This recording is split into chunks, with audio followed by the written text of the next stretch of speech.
叫 Alex，我刚刚从外国回来，我现在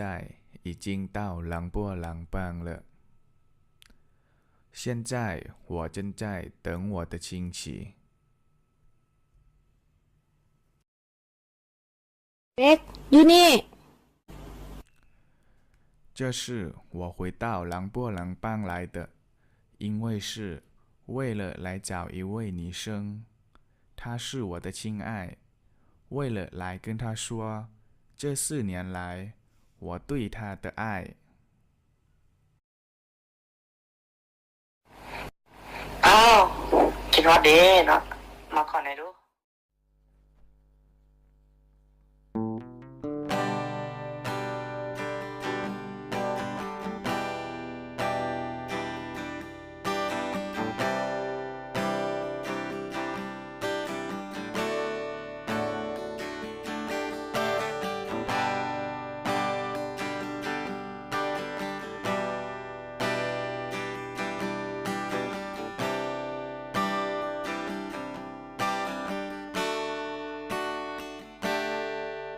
อยากให้เจ้านั้นได้สัมผัสความรู้สึกนี้ไปด้วยกัน อยากให้เจ้านั้นได้รู้สึกกับสิ่งที่คอยจะมอบให้ไป ในวันนี้ต่อให้เจ้าจะบ่เห็นค่า ในวันนี้ต่อให้เจ้าบ่ยอมเปิดใจ แต่ว่าจากวัน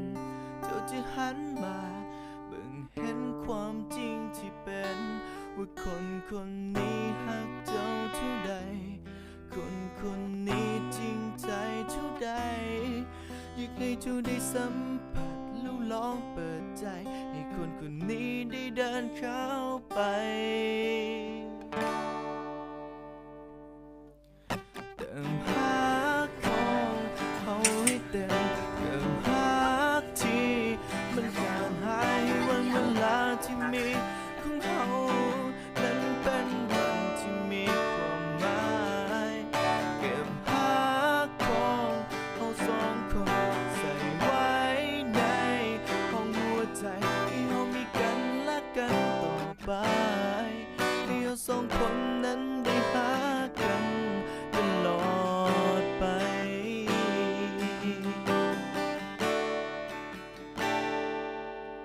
อยากเป็นคนที่เจ้าไว้ใจ อยากเป็นคนที่ได้เดินข้างกาย อยากเป็นคนที่เจ้าจับมือไว้ และบอกฮักให้คอยได้ฟัง ในวันนี้ต่อให้เจ้าจะบ่เห็นค่า ในวันนี้ต่อให้เจ้าไม่ยอมเปิดใจ แต่ว่าจากวันเจ้าจะหันมาเบิ่งเห็นความจริงที่เป็นว่าคนนี้หักเจ้าเท่าใด คนนี้จริงใจเท่าใด อยากให้เจ้าได้สัมผัสแล้วลองเปิดใจให้คนนี้ได้เดินเข้าไปโอ้เติมหักของเขาให้เต็มเติมหักที่มันขาดหายวันเวลาที่มีของเขานั้นเป็นวันที่มีความหมายหักของเราสองคนใส่ไว้ในหัวใจให้เรามีกันและกันต่อไปให้เราสองคนนั้นได้หากันตลอดไป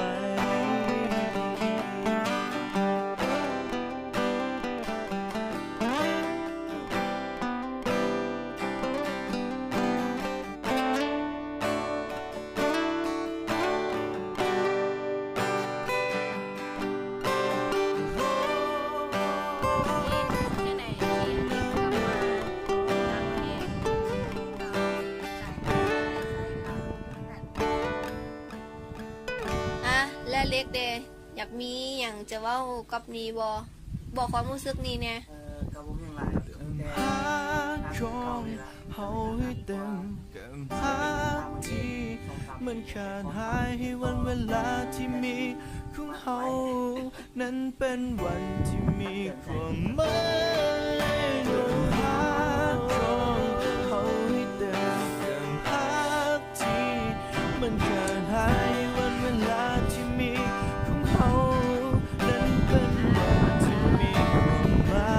ยสองคนช่วยไว้ไงห้องหัวใจที่เรามีกันและกัน我们两之间的问题就是距离。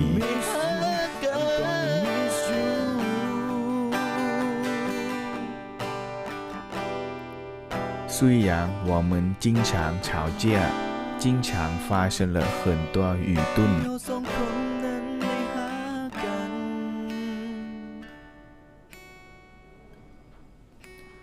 但我们都会超所有的问题。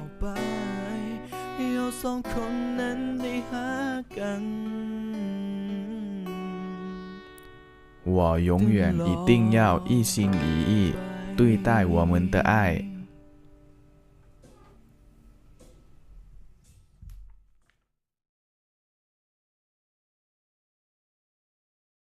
ขอบใจได้จริงนะจะมาช่วยมื้อนี้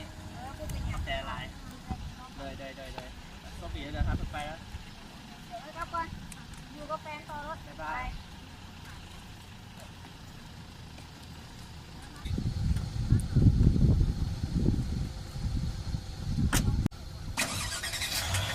ทุกคนล้วนแต่อยากมีความหักบางครั้งความหักก็เฮ็ดให้เฮามีความสุขแต่บางครั้งความหักก็เฮ็ดให้เฮาเจ็บปวดความหักของข่อยก็คือรูปถ่ายพอรูปถ่ายมันสามารถบรรยายความรู้สึกของข่อยได้และรูปถ่ายแต่ละรูปมีความหมายสำหรับข่อยหลายเพราะมันเฮ็ดให้ข่อยมีรอยยิ้มทุกๆครั้งที่ได้เห็นมันข่อยอาจจะบ่สมหวังในความหักแต่ข่อยก็ยังรู้สึกดีและดีใจที่เคยมีความหักซึ่งมันเป็นช่วงเวลาที่ดีที่สุดถึงจะสุขหรือทุกข์ในเวลาเดียวกัน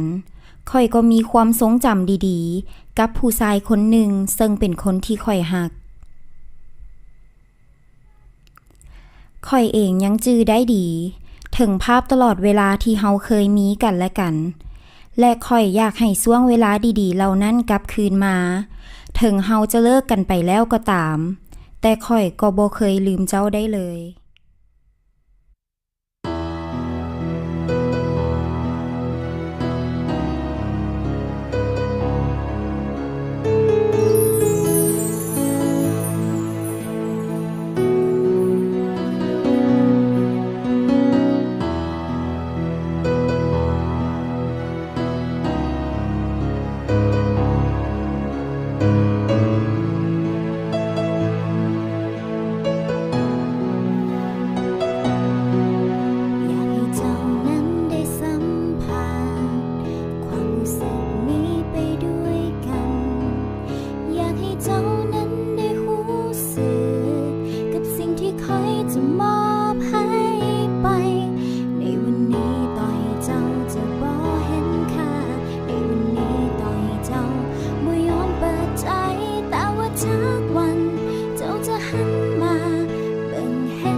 คนที่เจ้าจับมือไว้และบ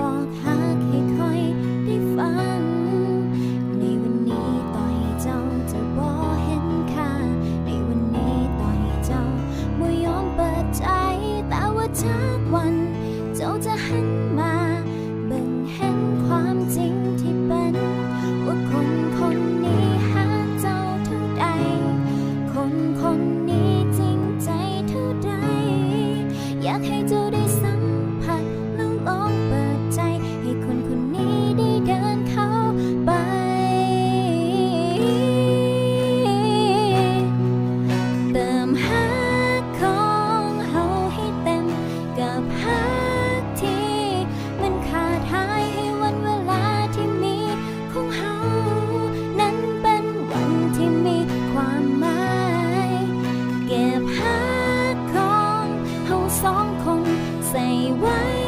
ในห้องหัวใจให้เฮามีกันและกันต่อไปให้เฮาสองคนนั้นได้ฮักกันตลอดไป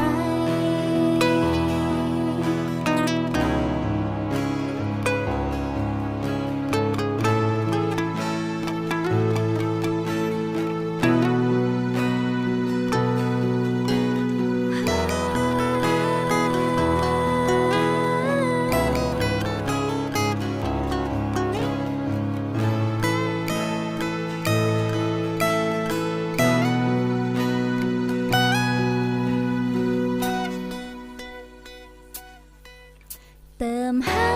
กของเฮาให้เต็มกับฮักที่มันขาดหายให้วันเวลาที่มีของเฮานั้นเป็นวันที่มีความหมายเก็บฮักของเฮาสองคนใส่ไว้ในห้องหัวใจให้เฮามีกันและกันต่อไปให้เฮาสองคนนั้นได้ฮักกัน เติมหาของเฮาให้เต็มกับหาที่มันขาดหายให้วันเวลาที่มีของเฮานั้นเป็นวันที่มีความหมายเก็บหาของเฮาสองคนใส่ไว้ในห้องหัวใจให้เฮามีกันและกันต่อไปให้เฮาสองคนนั้นได้หากัน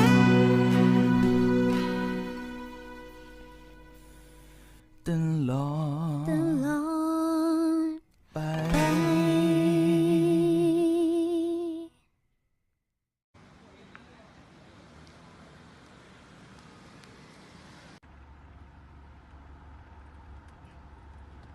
มื้อนี้ม่วนบ่ มวนสมมุติหน้าไปกันไหมเนาะ งามเนาะพูด อืม เดี๋ยวฮอดบ้านเดี๋ยวส่งครูให้ โอ้ยฮอดบ้านอะไรอย่าลืมโทรหาอีกเด้อ ได้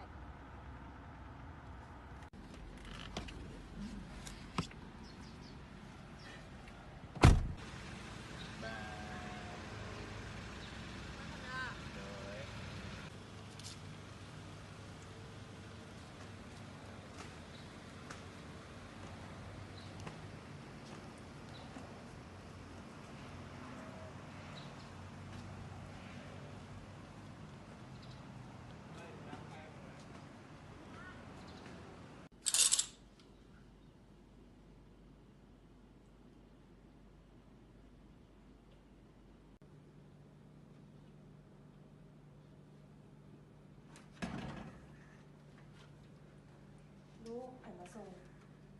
มาแฟน ลูกไปทานมีแฟนตัวใดคือบ่เห็นบอกแม่จริงแหน่คือบ่เห็นบอก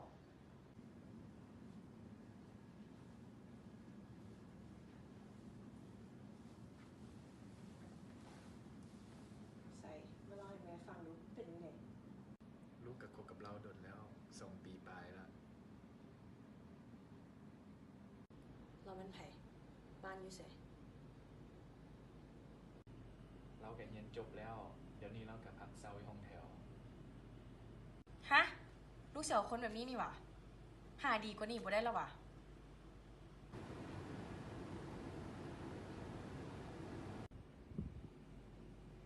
สิคบก็คบซะไปไปเอาหน้าให้แม่เนี่ย โดย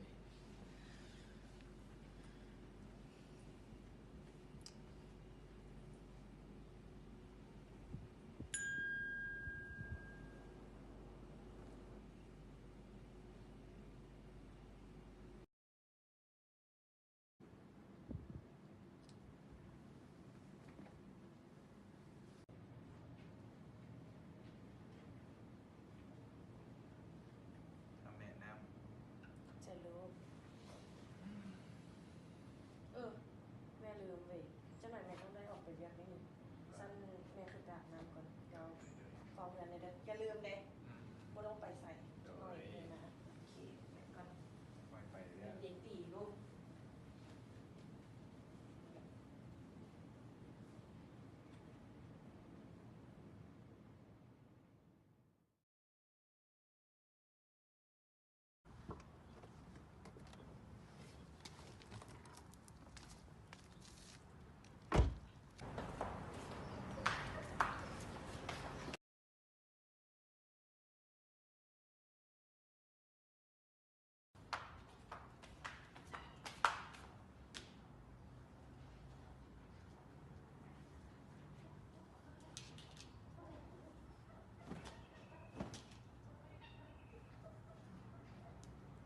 ว่าซื้อกิง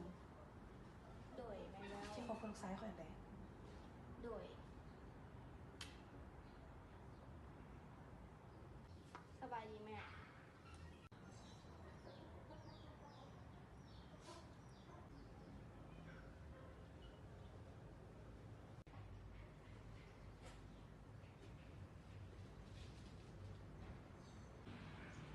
แม่เขาเลิกเลยเด้อเลิกกับลูกชายข่อยเด้อคันเจ้าหักลูกชายข่อยเจ้าควรปล่อยเราไป เจ้าเบิ่งสิ่งแวดล้อมที่เจ้าอยู่เลยเจ้าจะให้ลูกชายข่อยมาทุกข์กับเจ้าแบบนี้หวะมันบ่ได้ข่อยเป็นแม่นะข่อยหักเราคันว่าเจ้าหักเราแท้ๆนะเจ้าควรปล่อยเราไปซะเด้อข่อยได้เลือกสิ่งที่ดีที่สุดให้ลูกชายข่อยแล้วข่อยบ่ยอมให้ลูกชายข่อยมาทุกข์แบบนี้ดอก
อย่างลูก จริงเรามีคนใหม่แล้วเขาเลิกกับจริงแล้ว อ๋ออย่างคือเลิกกันจักแนวได้ โอ้ยผู้หญิงแนวนั้นนะว่ามีอนาคตดอกลูกเดี๋ยวแม่หามาให้งามอีกรวยอีกดีแล้วลูก แล้วเป็นไงซะ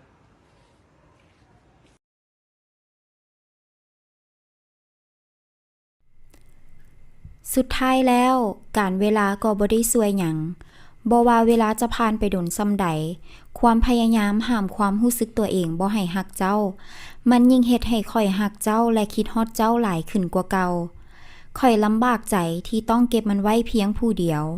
และทางอึดอัดใจที่ข่อยบ่สามารถอธิบายหรือบอกให้เจ้าฮู้ในสิ่งที่ข่อยเคยเฮ็ดให้เจ้าเสียใจและเสียน้ำตาบทเรียนในครั้งนั้นเฮ็ดให้ข่อยได้ฮู้ว่าการที่เฮาจากกันไปมีคนใหม่มันคงเฮ็ดให้เฮาเจ็บน้อยกว่าที่เฮาทั้งสองเป็นอยู่ในตอนนี้พอเฮาต้องจากกันทั้งที่เฮายังรักกันสุดหัวใจ